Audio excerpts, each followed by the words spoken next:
Hello, everyone. Welcome to another episode of The Clueless Capitalist, where we help you discover interesting startups, interview founders, and help you become less clueless with angel investing. My name is Razi. And my name is Osman, and welcome to The Clueless Capitalist.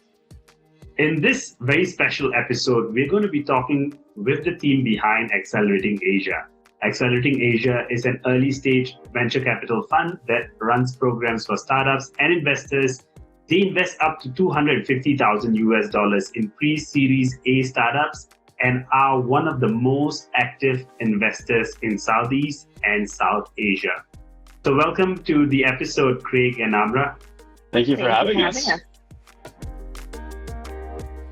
Right, so my name is Craig Dixon, originally from the US. I started my career in banking, so high net worth wealth management with global banks like Merrill Lynch, Morgan Stanley, and Citigroup. And I had no idea that when I pivoted into startups that experience would actually come into play. But now that I'm kind of running a VC, a venture capital fund, a lot of our investors are fitting a similar profile that my clients at those big banks did. So that's a nice little recycling of old skills, I guess. Anyway, after banking, I actually lost my job in the financial crisis, and that's how I ended up in Asia. So I decided to take time off, got my MBA in Hong Kong, and then totally didn't use that expensive MBA and instead built a startup. And that startup was a B2B travel technology company. We kind of spun our wheels for a while, but eventually got some traction and received investment from Wavemaker here in Singapore in 2013.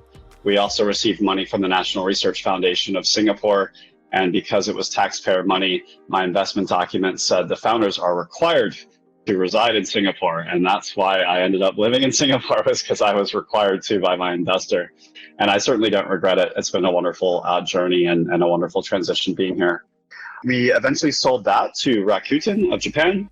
And after that, I was co-running the Murudi startup accelerator, which was part of Telstra. And that's where Amra and I connected. And while that program was going very well, I think the startups in that program had a lot of traction. We had some follow-ons from tier one VCs, and one of those has gotten to be quite big and getting close to unicorn status. But Telstra itself was having typical kind of large telco challenges and was laying off staff and decided that they were going to cut all of their startup programs. And so, while I think the program was successful, and I think Amra and I were really happy being there, we had to find another way. And we decided that since the program was going so well, we might as well go ahead and do that ourselves. And so literally the day after the Murudi program closed, Amra and I set up Accelerating Asia. And that was just about 4.5 years ago.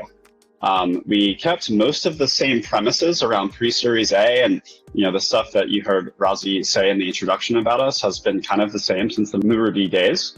But now that we're independent, we've had to make changes like having a VC fund and doing things a little bit differently. And I think we've made a lot of positive improvements. We iterate just like a startup, and we will continue to do so. But yeah, I guess that's a little bit about me and tying that back into Accelerating Asia. So over to you, Amra. So yeah, my name's Amra, Craig's co-founder.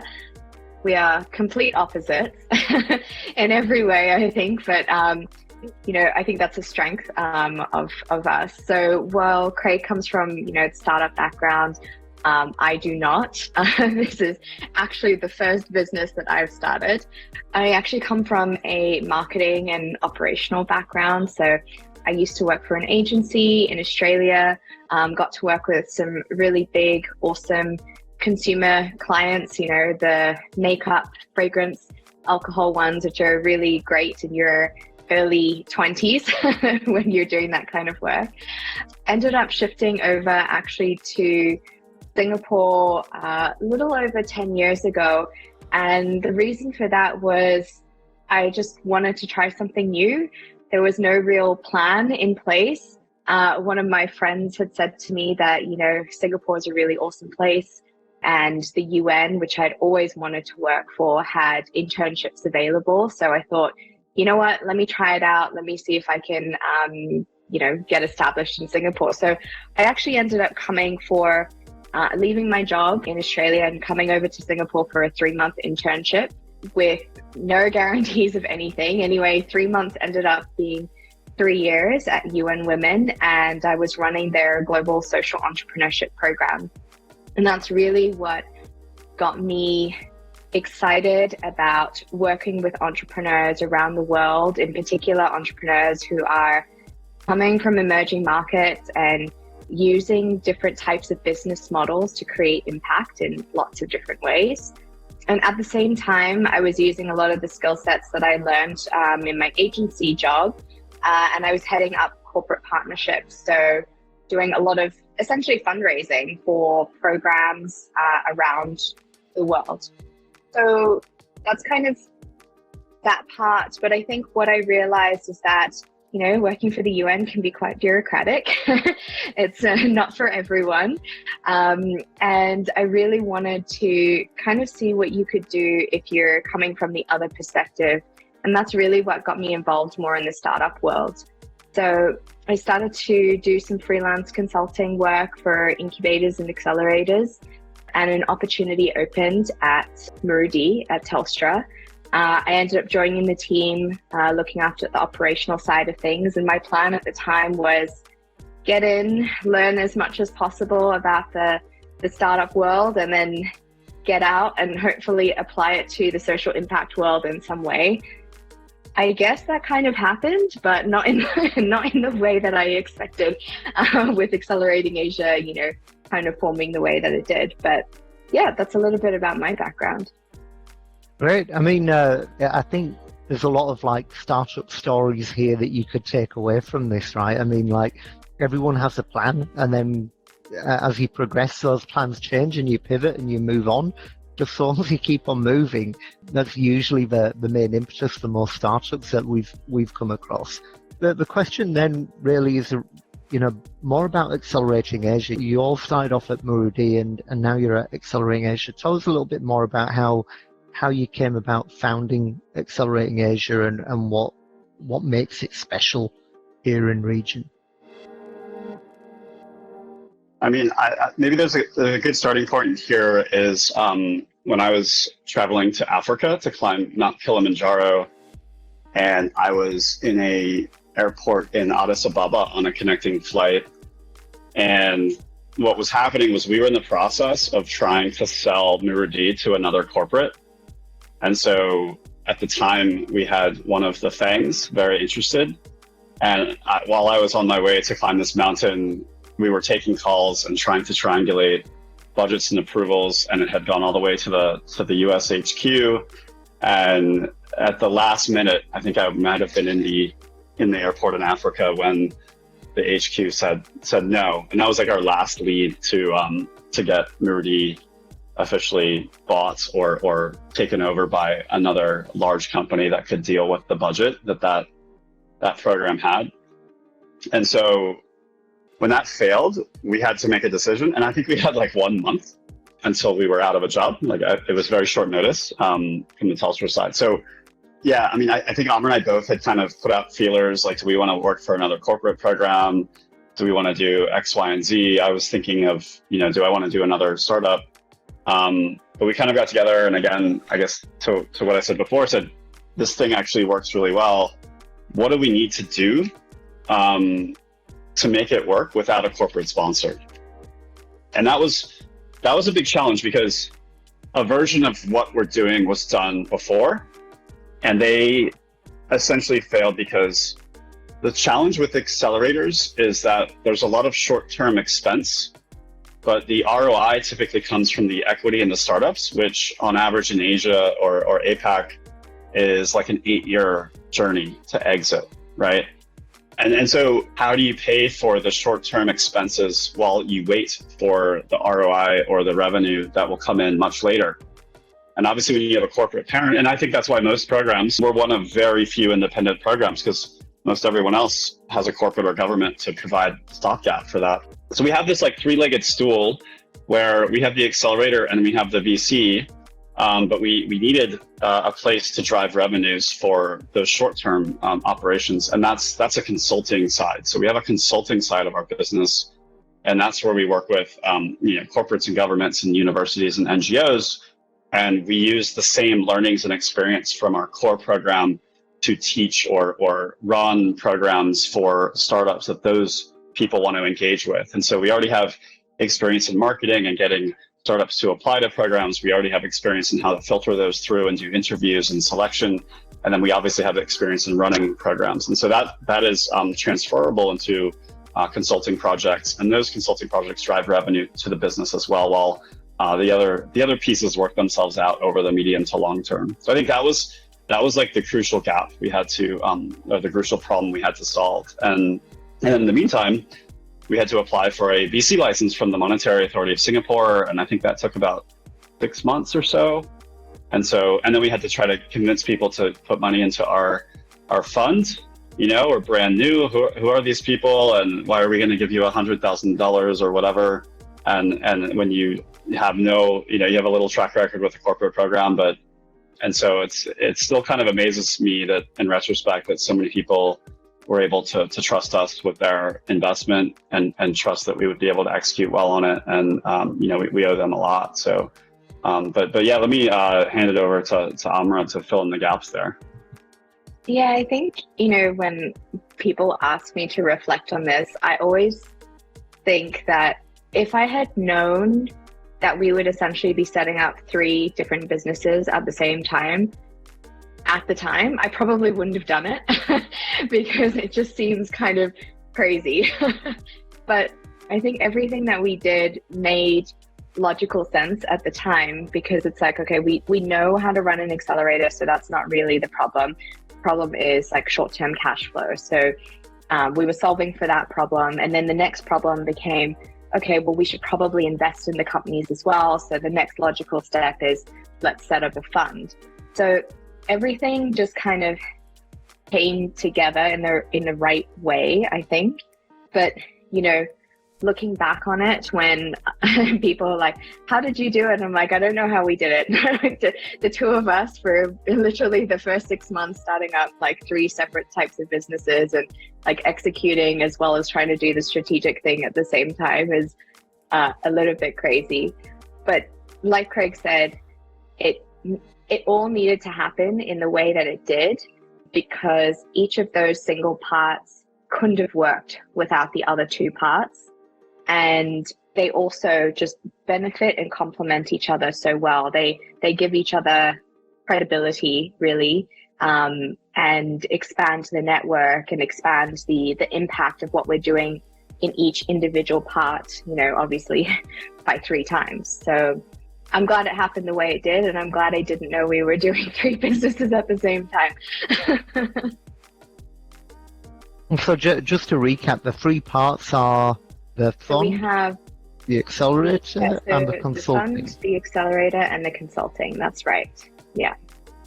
Okay, great. I mean, for me, what really blows my mind particularly is I've looked at, the complexity of setting up a fund. You could argue it's pretty straightforward, but what's not straightforward is getting the credibility for LPs to come in and participate in the fund.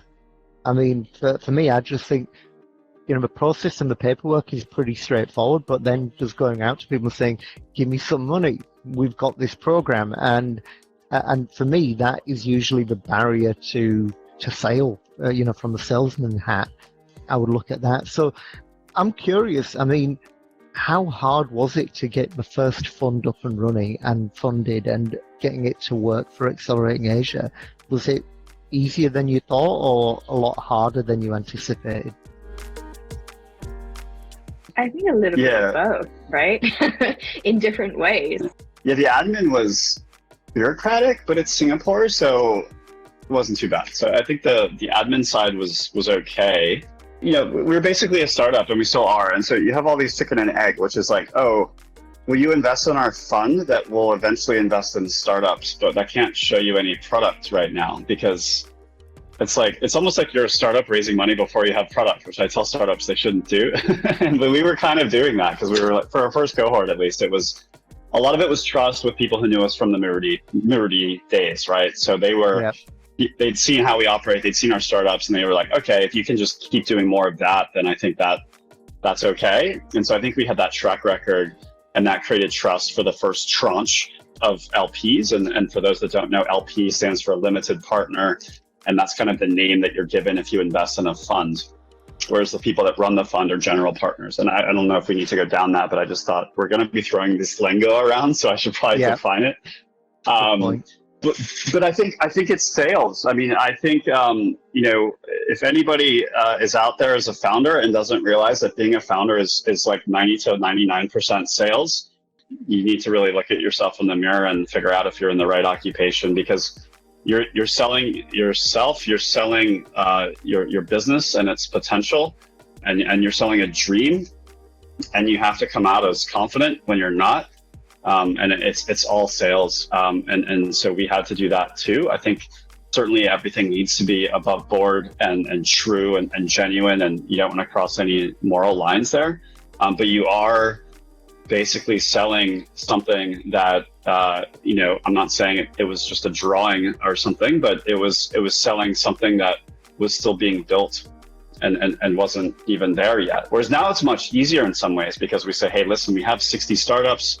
You can go talk to them. You can see them pitch. There's all these videos of our demo days. You can come to events. We've got like 15 employees now, where, what we've talked about to date, it was literally just Amra and I for about 6 months doing this whole thing, running 3 businesses, right? So, I mean, we had so much support from people, but that was crazy. So yeah, it was hard. It was chicken and egg. And there's so many ways that one thing not working out would have been the end of everything.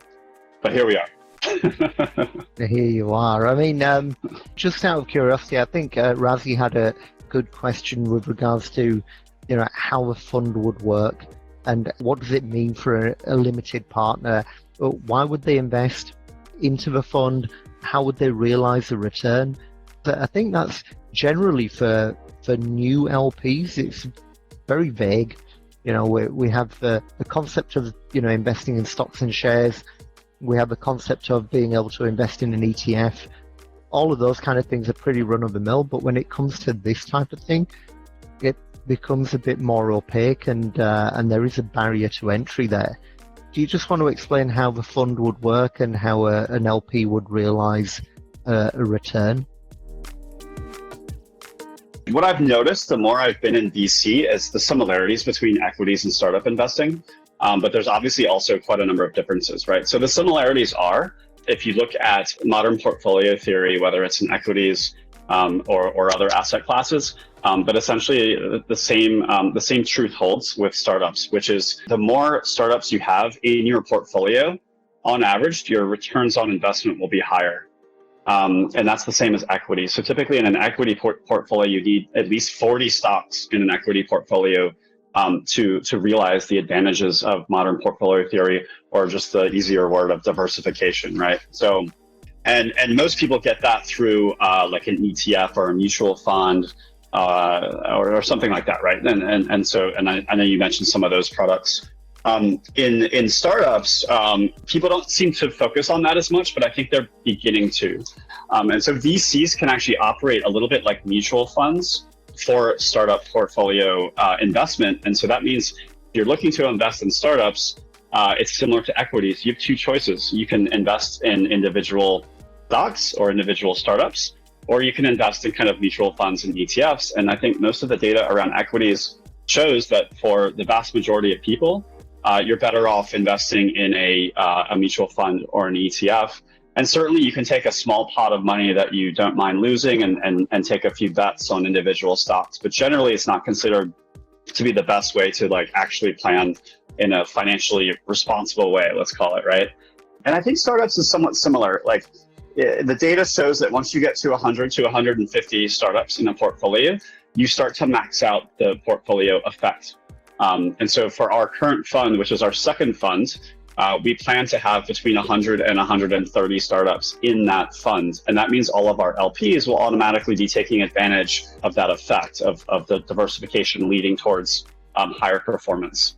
Now, with regards to the opacity, this is where things are different, because VCs have unique abilities to basically have access to good deal flow. And so if you're an individual angel investor, like how do you find deal flow? Why would the best startup founders come to you and not go to a VC, right? Because the VCs typically have more money. They're more professional. They have websites, they have LinkedIn, they do events, they have infrastructure, employees, they do research. There's just so much stuff that an angel can't compete with. The exception to this would be like super angels who maybe were famous and had an exit at a unicorn, and so everybody already knows them and they have a brand, and they can kind of do it on their own. But for most of us, if we're just doing angel investing, I think it's similar to equities. You're better off potentially going in on a VC fund, getting access to that deal flow, having the VC kind of teach you certain things. The other advantage I think that a VC offers to an angel is every time there's a legal document, a new round where they have to sign off on legal documents, the VC, including Accelerating Asia, we have a full legal team that goes through those documents first and makes sure all the numbers add up and all the terms make sense, both for ourselves and for the founders and for the other investors. And so usually our LPs, our investors will say, hey, Craig, I just got this thing that this company wants me to sign, startup wants me to sign. Should I sign it? And I usually say, hey, just hold off. Our legal team's going through a review right now. I'll keep you up to date. And usually they all wait until Accelerating Asia signs off until they sign off. Because if you had to do this yourself, you would maybe have to go out and get your own lawyer every single time and pay hundreds or thousands of dollars for every single time one of your startup portfolio companies raised a new round. Or you would just, sign it and hope for the best, right? So I think there's a nice CYA there that we would provide for our investors. And I think maybe one thing I didn't clarify is a lot of our investors invest in our fund, but then they also take some of their own personal money and they co-invest separately into some of our startups. And so we have every cohort, we have 10 or 15 startups, and we have some LPs that every single time say, hey, Craig, I want to invest in 3 of these companies myself, and they'll do the direct investment. And that's where it comes in on those follow-on rounds where we do all this legal due diligence, and then we let them know if it's been diligenced properly and it's ready to go, and then they can sign. So I think the main advantages I think are, number one, diversification that leads towards higher ROI usually, and then number 2 is the deal flow, so getting access to these startups. And so for our current cohort 7, we had almost 700 applications and we selected 10 startups, right? So it's less than 1.5% acceptance rate. I think there's very few angels in the world that can compete with that, right? So that's just the advantage of institutionalization and having a professional business and all these people working on this, right? And then the third one I kind of touched on, which is learning. A lot of folks that are trying to figure out how to be an angel investor, they can just learn so much by being integrated into the community and the process of a VC. And so, what is a term sheet? What is a cap? What is a discount? What is a liquidation preference? What is anti-dilution clause? What is tag along, drag along? I mean, this was gobbledygook to me, 7 or 8 years ago. Even when I was a founder, I didn't know half of this stuff. So if you're starting out in angel investing, and by the way, a lot of them have a full-time job and they're doing this on the side. I mean, it's a lot of work. So these are, I think, some of the helping hands that we offer. And I'll let maybe Amra dig into some of the mechanics and the timelines and the cash flow and all that good stuff. Yeah, all the fun stuff. I guess basically if you've had the conversation with the general partners of the fund, you've done your due diligence and you've decided that you want to invest in a fund, there's a couple of mechanisms of how it works. So basically what you'll have to do is sign paperwork, similar to signing a term sheet with a startup. You'll sign a subscription agreement with a fund, which is essentially the same thing, basically detailing, the terms of your investment into the fund. And then every fund should have a governing document, which is called a limited partnership agreement.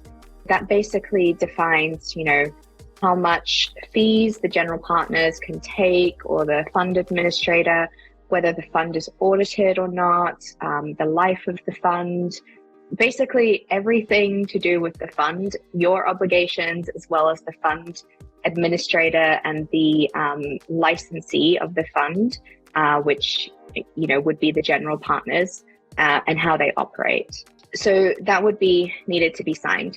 Once that's signed, you then go through the KYC process, which is pretty streamlined. Hopefully for most funds is pretty streamlined because they'll appoint an external partner to help do that. It's literally just your identity, proof of address, that kind of stuff. Unless you're identified as a politically exposed person or someone coming from a high-risk country or something like that, then obviously things get a little bit more complicated. But for the vast majority of people, it should be a very streamlined process. And in fact, there are a lot of fund administrators which kind of digitize the entire process. So it's super nice and quick and hopefully a lot easier than investing in a startup because as Craig said, there's generally systems in place to help make it as easy as possible. Typically, the fund will have a life. For a VC, the average fund life is about 10 years. And then it's called 10 plus 1 plus 1, which basically means that you can have 2 one-year extensions on the life of the fund, and then the fund must come to an end. This is quite a bit longer than, say, a private equity fund, which is typically 5 to 7 years, and then they try and, liquidate the entire fund after that, and, can be quite aggressive with how they do it. Depending on the fund that you invest in, there are different ways that, they can end the fund as well. And I think that also depends on, what you're looking for and your timeline for investment and receiving returns. I think what's different about investing in a fund would also be the fees involved. So typically there will be some kind of fees associated with your investment, and that will be taken out of the investment amount that you have and is generally over the lifetime of the fund. There will also be something called carry, which is essentially profits shared from, your returns. Typically, those are 80-20, so 80% after you, as an investor, have received 100% of your money back, of your initial investment back. Any profits are then split between the general partners, 20%, and then the limited partners, 80%. This can be different, though. Every fund is very different. So, for example, with Accelerating Asia, our fees, our carry is actually tiered. So we're on a performance-based carry, which basically means if the fund performs much better, we get a higher share of the profits. But if it doesn't perform as well, we get a much lower share. And the whole idea there is to align ourselves with the limited partners. Apart from that, generally, once you have invested in the fund, it's pretty hands-off for most funds. Limited partners will just receive, sometimes a quarterly or an annual update. Maybe they'll be invited to, portfolio calls and things like that. So that's generally with a lot of the big funds, they're quite, hands-off with their investment. With Accelerating Asia, it's a little bit different because we have the accelerator tied to what we do. So many of the LPs join our fund because they want to be hands-on with the companies. Of course, there are some that don't, and they can just ride along, be a normal LP. But being part of the accelerator as well means that they can get involved with the selection process, so selection and recruitment, or mentoring, or like Craig said, some of them directly invest in the companies as well. So there are certain, additional benefits that LPs have when it's tied to an accelerator program, and that, they can kind of pick and choose depending on how much time they have and the level of interest and engagement they want to have in the different companies. I think the final thing to note is that a little bit different from startups where you typically invest your money upfront, funds have something called capital calls. Depending on the fund size, you don't always put all your money up front. So if it's a much, much bigger fund, they wouldn't expect you to put your 100 million, whatever, 50 million or whatever right up front. They would do a capital call, which means that you would tranche the money in based on a pre-agreed milestone, or when the general partners do a capital call, you'll typically have about 30 days to transfer the money in. So that's something that's a little bit different compared to startups. I think that's hopefully all of the admin and how it works. Yep. So I've had some of the viewers of the channel who have heard Accelerating Asia a number of times, and they've been curious around investing in the fund. So someone recently asked me if they want to be an LP with Accelerating Asia, what is the minimum amount before they can get themselves in as an LP? Yeah, so typically, because our fund is a little bit smaller than some other ones, The minimum check size for an individual would be 250K. And then for institutions, it's a little bit different because oftentimes they're requesting certain things as part of their investment as well. So the minimum for institutions would be a lot higher. That also means that, as a VC fund, our fund is a little bit more accessible to angel investors. And part of the reason for that is the stage that we're working at. Angel investors are oftentimes the first people to get involved in a good deal and, scout a really great startup and are really good in terms of being part of and growing the actual startup community. So we did want to make it accessible to angel investors compared to some of the bigger funds, which will have a much, much larger ticket size and kind of make it a little bit more difficult to get involved. So for everyone who's watching, right, I think not everyone is aware of Accelerating Asia's flagship program. So maybe one of you could share the flagship program and what it's all about. The flagship program is a 3-month program, and it comprises a combination of some, templated and pre-organized material that all the startups get, and then very customized sessions for the startups depending upon their vertical, their maturity, and their individual needs. So I think something important that differentiates us, and I think is actually a really important part of our strategy, is we do not have a vertical focus. So we accept any business model. We are purely looking for the best founders that are running companies that can make a huge impact and become extremely large and obviously create a nice ROI for our investors. Beyond that, there aren't very many limitations. And so I think at the moment we have about 24 verticals represented in the portfolio across 15 countries. And so a typical week, and we kind of have a weekly cadence to the program, a typical week has 4 or 5 different blocks, and we take about 6 or 7 hours a week of the founder's time. And the idea for us, because all the founders usually have product and market, they have revenue, they have customers, they have running businesses. So this isn't going to be like a 9-to-5 school or something like that. We need to let them have time to run their businesses while also adding value. And that's always been something that we've tried to do, is strike that balance. Anyway, so on Mondays, we start out with a stand-up, and that's like weekly goal setting, where we help them understand what are the most important drivers of their business to measure on a weekly basis and set goals for that. So examples could be number of units sold, revenue, 30-day trailing revenue, and number of investor face-to-face meetings, number of investment closed. These are kind of examples of the types of things that we would run through and set goals for. And then every week we hold the founders accountable in front of the group. And so they can learn, are they forecasting correctly? Are they focused on the right variables? Are they reporting and measuring things properly? Are they talking about their business in the most compelling way to help them drive things forwards? And then every single time they also have an ask. So what do they need from the cohort, so the other founders, like what could they possibly get help with on, or the Accelerating Asia team or the greater Accelerating Asia community? So they always have to have an ask at these meetings. I think something that's really important is when we do surveys of the value of our program for the founders, the number one thing, the thing that gets ranked number one value is actually the other founders in the cohort. So unfortunately, it's not me or Amra or the Accelerating Asia team. We are ranked number 2. Number 1 is actually the other founders in the cohort that are adding value to them. And I think that's something that's really important about being non-vertically focused, because all the founders are doing different things in different markets, and they all have different background skill sets and networks. And so therefore they can cross-pollinate with each other to drive value into each other's businesses. A lot of our startups end up buying each other's products, cross-selling each other's products on their platforms, and otherwise partnering and working together. And I think that's actually one of my favorite things to see in our program. Okay, anyway, that's Monday, is the stand-up.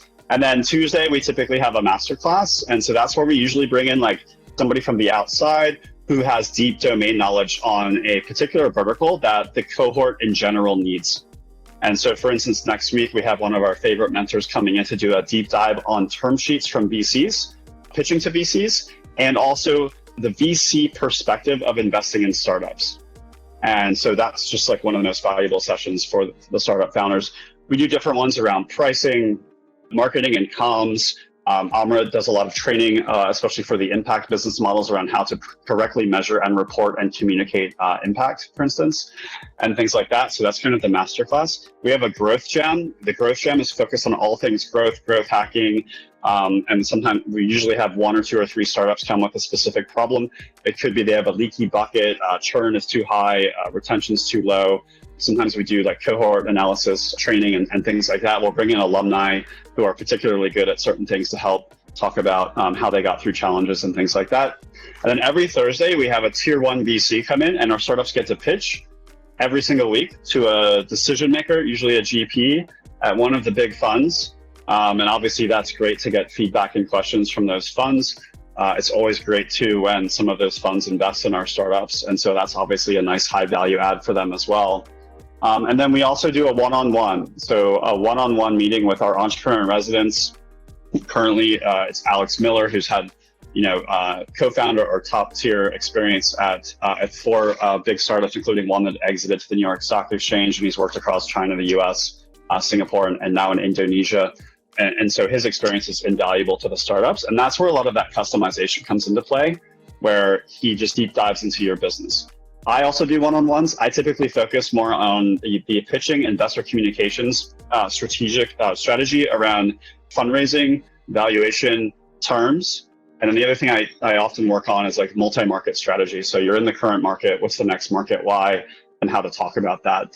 Investors typically want to know, number one, that you're growing really fast and you have great momentum, and that you have really big eyes. You have ambitions to be a really big company, and usually that means you're going to eventually have to go cross-border. So being able to talk about that and having a believable narrative early is really important.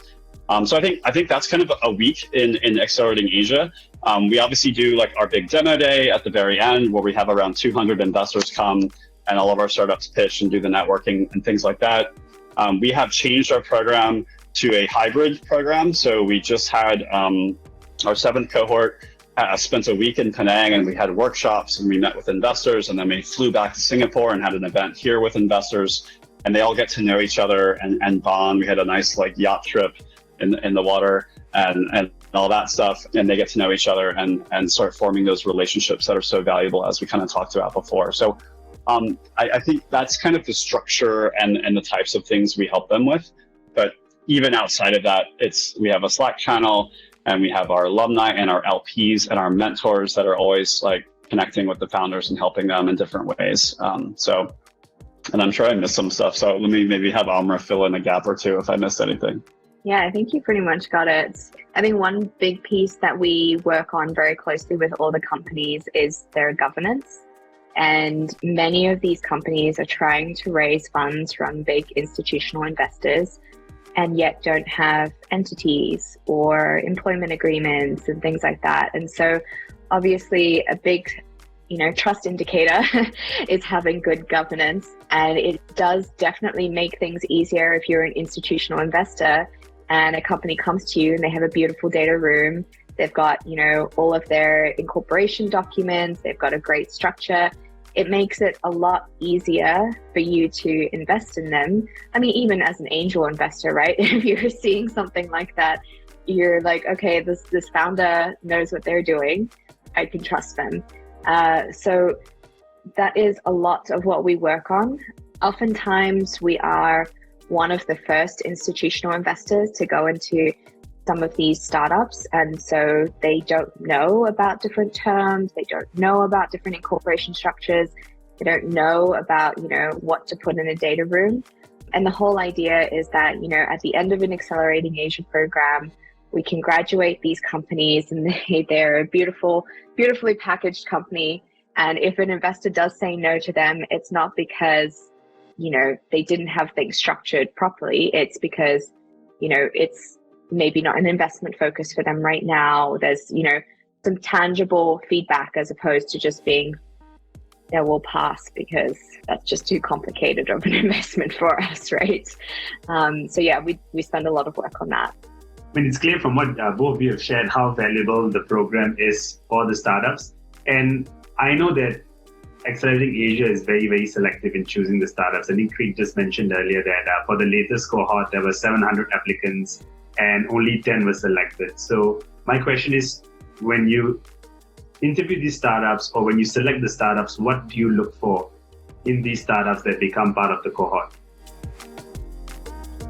So the process itself is we take in rolling applications. So at any point in time, a founder can submit an application to us and we'll start to take a look at it, even if we're not currently recruiting. We then have kind of a second tier of applications. So when we are actively recruiting, we'll open up, the proper horrible, 20-page, very diligent kind of application process. And startups that have submitted information to us before obviously get earlier access to this kind of application form. They get reviewed quicker because, we just have more information about them sooner. We, in the past, used to get complaints about the length of our application form.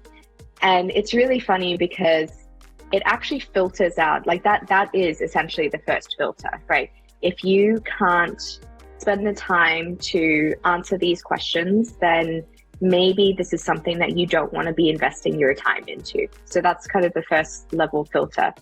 If I could just jump in, it's also like all stuff you should already have if you're talking to investors. So it's like, how much revenue do you have? How do you talk about your business in like 1 minute? So we've had startups that have completed the whole thing in like 15 minutes before, right? Because they just already had everything ready to go. So I think to Amra's point, it's a great filter because it's like you're either unprepared or you're not willing to put in the work to have this stuff, which you should have anyway. Yeah.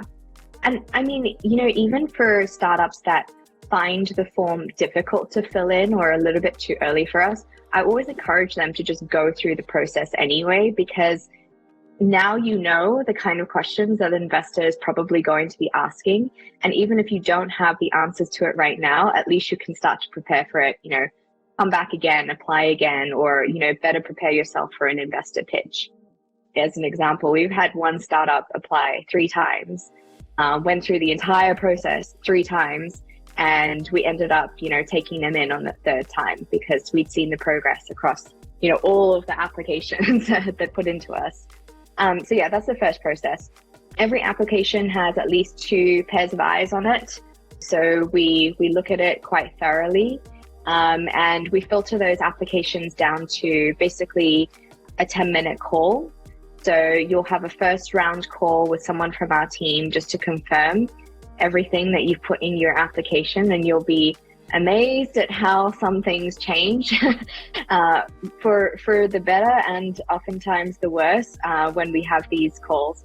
It's literally just a quick due diligence check to make sure that the stuff that you've put in the application actually makes sense, and that you can back it up when we ask you it in person. After that, we have, interviews. So that will be with myself, Craig, and Alex, sometimes with a mentor, but usually with the main entrepreneur in residence for the program. These go for about 20 to 30 minutes, and it is really fast. We go through, and we've already gone through, all of your applications at that point. We've already got intel about you as a founder and some of the stats that you would have reiterated to whoever you spoke to on your quick 10-minute call. And so the point of these 30-minute calls is to just really understand your business as quickly as possible. So yeah, they can be quite fast-paced, and we often have to interrupt founders because we just need information really quickly on how things work. But it is a lot of fun. I think we all learn a lot during that process. After that, about 25 to maybe 35 companies will be invited to something called Selection Week. Selection Week is where we invite our limited partners, some of our top mentors, VCs, angel investors, and industry experts to meet with the founders that we have shortlisted. So typically a founder will go through about anywhere from like 8 to 15 phone calls during this week, where they're interviewed by these people, and we use all of this information that we're getting from everyone to kind of cross-reference and see which founders that we'd like to invite into the program. And so some of the things that we are assessing here is obviously the industry experts, right? We're a sector agnostic program, so there's no way that Craig and I can know every single industry. which is why we will invite industry experts to come in and specifically meet with certain companies and give us their input on them. The limited partners as well are especially useful because, we want to see specifically which are the companies that you're interested in investing in and why. And if we can align it with the companies that we select in the batch, then that's a win for everyone. And then obviously investors, right? Because at the end of the day, one of our success metrics is, can the company fundraise after our program or even during the program? So if there's investor interest during selection week, then that's a good indicator for us. And selection week in itself, yes, it's a really tough interview process, I think, and it can be pretty hectic, especially for, some of our South Asian founders. They'd be joining the calls at 6 a.m. because of the time difference. It is productive for them. We've had business deals come out of it, investors go on and, invest in these companies as well. So it is productive.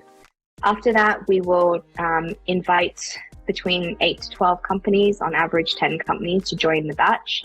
And that's when we start our paperwork process. So I'll hand over to Craig to talk about what we look for. Thank you for that. Yeah, so I think we look for a lot of the stuff most investors look for, but there's also something interesting and maybe a little bit unique that I'll talk about after that. So I think kind of the standard things that most people look for is, is this a big problem, right? Because you have to be solving a big problem for there to be big revenue, right? So this is a big problem to be solved. Is the market big? Is the potential to monetize per user big? What does the market look like? What does the problem look like? So I think these are pretty standard things. The other one is momentum. So no matter how old the company is, are they growing fast? Are they moving in the right direction to where they could potentially be? What we're looking for is a 20x company. So when we invest in a company, I need to see a clear path.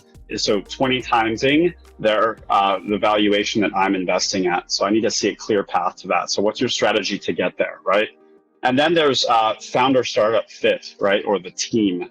Are these the right people to be doing this business and why?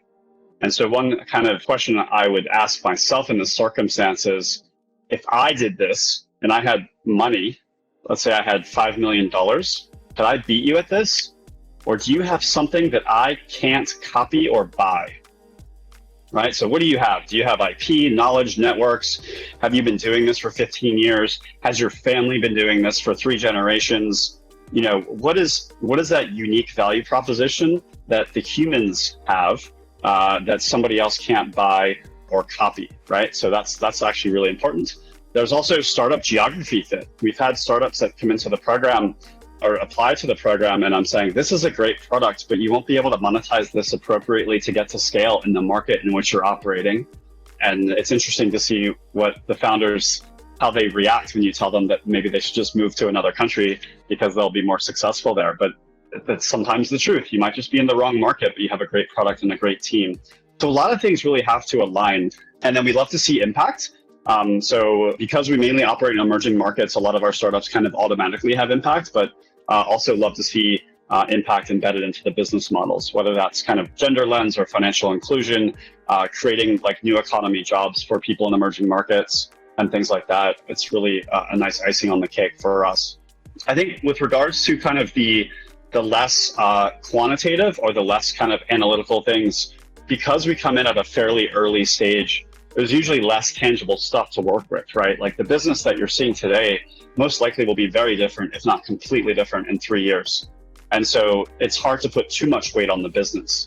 You have to put most of the weight on the founders themselves. And so now that we've been running accelerators for the past 6 years, we've developed some kind of behavioral analytics around certain behaviors that founders exhibit that tend to drive outperformance compared to other people. And I'll talk about 2 of those things. We have quite a number of them, but 2 of the things that we've noticed that the best founders have, number 1 is extremely quick turnaround on communications. And so this is, I say, hey, what was your revenue 3 months ago? And they tell me right away. They don't say, oh, let me get back to you tomorrow with some after I do some research. Or I ping them on Slack and say, hey, you haven't signed this document yet. And they say, oh, I will get right on it and have it to you by tomorrow. And they follow through on that. You might call this like conscientiousness if you're into kind of the psychology realm, but essentially it's also speed. And so the best founders will reply to things within a few hours. The tier 2 ones will reply within 24 hours, and then it kind of drops off from there. And so this is something we look for. And then the second one, which is a little bit related, I think, also to the conscientiousness framework, is knowing their metrics. So understanding which metrics are the most important to drive their business forwards and focusing on those almost above everything else. And number 2, kind of like I mentioned before, knowing them inside and out. So what were your metrics in January, June, and what will they be next January and next June, and why? So knowing your metrics and knowing the forecast and knowing what they were historically is a kind of a signal of how well you actually understand your business, right? So what have you learned and how has your business changed based on learnings? We tried this and it completely didn't work, but we learned something else, and that's why we now have this product or this feature, and that has driven 20% extra revenue since we implemented it. Like, I love stories like that, right? And then the last thing I'll mention is, why are you doing this? We need to have founders that are extremely passionate about what they're doing. Startups are really, really hard, and most people, when they get to the hardest points of startups, will give up. And I need to know that if we're putting our investors' money into your bank account, that you're not. Like, you're going to see this through no matter what. And in order to have that passion to see it through, you need to have some sort of emotional connection to this business, right? And so it could be a lot of things for some people. I've seen, the most extreme cases are, my friend died because of this, and so I created this medical device that means other people won't die. That's just like a crazy extreme example, which is a real example. But you don't have to have that. You could just be really passionate about building a business and having something tangible that you can say that you put your name on and you're solving this big problem. That's okay. I think that was probably my story, which is much more boring than the one I relayed before. But what is your passion for this business? And some VCs will actually ask you directly. Some will just kind of try to sense it out through the conversations they have with you. But I think every founder, if you don't know the answer to that question, you're also kind of not there yet yourself, because you shouldn't be running a startup if you don't have passion for it. Like, most founders could make much more money. They could have much less stress, much more free time, much better relationships outside of work. Like, it's really hard. And so why are you making all these sacrifices to do this? You really should have a clear answer for why you're doing that and what it means. And you'll probably fail. And you need to have unreasonably optimistic expectations that even though the data says you're probably going to fail, you're not, right? It doesn't even make any sense. And so that's kind of the last thing maybe I'll end on. But I think for founders, have all that stuff together, have a plan, know your metrics, work on your communications. We've about, I don't know if it's 50%, but a huge portion of our program is focused on communications, effectively and succinctly communicating your points. And so to Amra's point about interviews, all of these interviews could be done in 15 or 20 minutes if the founders were able to efficiently communicate. And by the end of our program, that same interview will take 5 to 10 minutes. But, many founders just haven't been trained on this stuff yet. And so, it takes longer. And I'm droning on here, so maybe I need to be more efficient. But yeah, maybe I'll just end there. What I could add there is that one of the things why we resonated so strongly with Arifin was because of that personal, emotional connection that he had about why he was building MedEasy and coming up with this online pharmacy in Bangladesh. It was so powerful that I think all of us who listened to the story really connected and really resonated with it, and we all wanted to invest afterwards. Yeah, I think that's great. And maybe it's a good time to talk about, our tagline as kind of signing off. But I think the Arifin story is something that really resonates with us. And, we've had this tagline from day one, which is, entrepreneurs are one of humanity's greatest catalysts for positive change. And I think Arifin is a great example from MedEasy of somebody who is practicing that in motion and aligns perfectly with kind of what Accelerating Asia is all about. So, thank you for bringing that up. Check out our website. We do regular events. If you want to come join the community, see some pitches, you can follow us on, all the regular social media stuff. As Amra, I think, mentioned a few times, because we are an accelerator, in addition to VC, community is a really huge part of what we do. And we now have, 60 startups, I think 120 plus founders. We have, over 50 LPs now and growing. We have a whole mentor network. And so, we're continually building out the ecosystem and trying to find ways for everyone to add value to each other. And so, for those of you that are out there, whether you haven't invested in any startups, whether you've invested in 10, if you're a founder, if you're an aspiring founder, we hope that you can find value by plugging into the Accelerating Asia ecosystem. So that's my call to action. It's my ask. Join us on our mission. And we look forward to hopefully seeing you soon online or in person. Great. Razi, do you want to wrap up? I think that was a really good way to wrap up, actually. All right. Okay. Well, we're done then. I want to thank you guys too. I mean, I really love what you guys are doing to promote founders, getting their stories out in front of, but also helping people maybe feel more comfortable to take that first step and become an angel investor. I think, angel investors are so important to founders because they typically can't access that institutional capital when they're very new. And one of the challenges, especially in emerging markets or up and coming markets, is both the founders and the investors don't really know what they're doing. And so there's this friction, they don't have the standardization. And it's really important, we try to help facilitate that to get to more standardization and educate. And I love what you guys are doing too, to add to that, to help people feel more comfortable to take that first step and maybe invest. And also for some of the founders to maybe get access to potential investors and other folks that they wouldn't have normally. So, thank you. And obviously thank you for today and helping us get the message out about Accelerating Asia. All right, it's our pleasure. And just to follow on from that, I've actually lined up Faith as well to go through safe notes, convertible notes, and all that kind of stuff, so that we can at least remove that other barrier where people are saying, what does this paperwork mean, and how is it normal? Is it unusual? And hopefully get people familiar with that. So that's one of the other activities that we've got lined up. And hopefully with this and with Faith doing her talk as well, then we should have a very good way to cover off both the technical aspects of the fund management and accelerators and the paperwork for angel investors and what they need to be aware of and what to watch out for. Yeah, that's great. Faith is great. Everybody should definitely tune in for that.